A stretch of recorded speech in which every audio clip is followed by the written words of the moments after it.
India, Pakistan threatened to unleash missiles at each other's sources. New Delhi/Islamabad. Reuters. The sparring between India and Pakistan last month threatened to spiral out of control, and only interventions by U.S. officials, including National Security Advisor John Bolton, headed off a bigger conflict, 5 sources familiar with the events said. At one stage, India threatened to fire at least 6 missiles at Pakistan, and Islamabad said it would respond with its own missile strikes. 3. The way in which tensions suddenly worsened and threatened to trigger a war between the nuclear-armed nations shows how the Kashmir region, which both claim and is at the core of their enmity, remains one of the world's most dangerous flashpoints.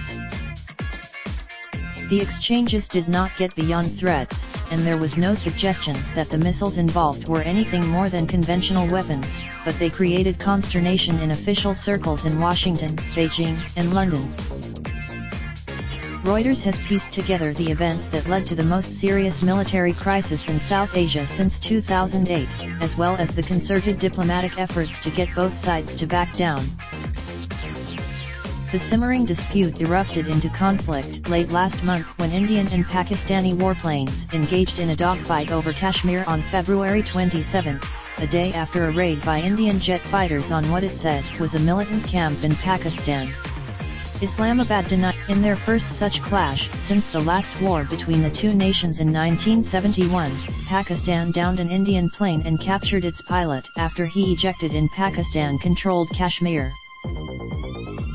Hours later, videos of the bloodied Indian pilot, handcuffed and blindfolded, appeared on social media, identifying himself to Pakistani interrogators, deepening anger in New Delhi. With Prime Minister Narendra Modi facing a general election in April-May, the government was under pressure to respond. No.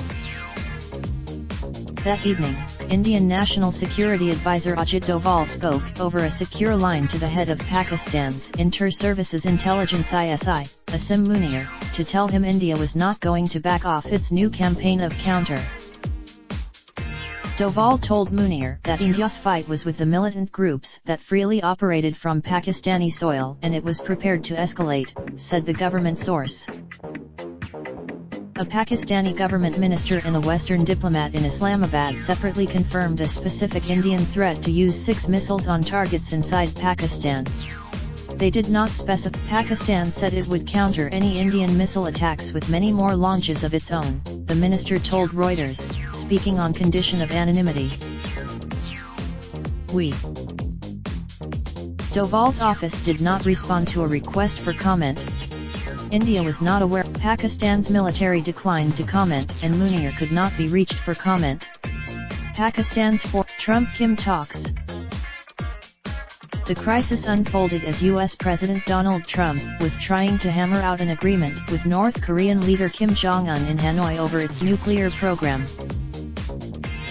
U.S. Security Advisor Bolton was on the phone with Doval on the night of February 27 itself, and into the early hours of February 28, the second day of the Trump-Kim talks, in an attempt to defuse the situation, the Western diplomat in New Delhi and the Indian official said.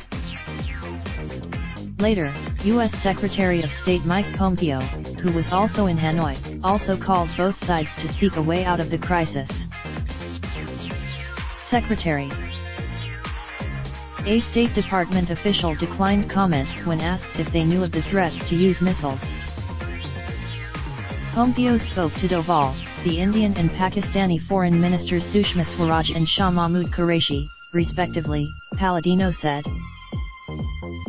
U.S. Indo-Pacific Command Admiral Phil Davidson told reporters in Singapore last week that he had separately been in touch with the Indian Navy Chief, Sunil Lanba, throughout the crisis. There was no immediate. U.S. efforts were focused on securing the quick release of the Indian pilot by Pakistan and winning an assurance from India it would pull back from the threat to fire rockets, the Western diplomat in New Delhi and officials in Washington said. The Pakistani minister said China and the United Arab Emirates also intervened. China's foreign minister India has not given details, but has said it was in touch with major powers during the conflict. On the morning of February 28, Trump told reporters in Hanoi that he expected the crisis to end soon. Later that afternoon, Khan announced in Pakistan's parliament that the Indian pilot would be released, and he was sent back the next day. The two countries have gone to war 3 times since both gained independence in 1947, the last time in 1971. The two armies are diplomatic experts said that the latest crisis underlined the chances of misread signals and unpredictability in the ties between the nuclear-armed rivals, and the huge dangers. It still was not Indian. Additional reporting by Asif Shahzad in Islamabad, Phil Stewart, Mark Hosenball, Jonathan Landay in Washington, Joe Brock in Singapore and William James in London. Editing by Martin. Raindrop, drop top smoking, no cooking the hot pot. Fucking on your bitch, yeah, that. Looking up, open the park pot.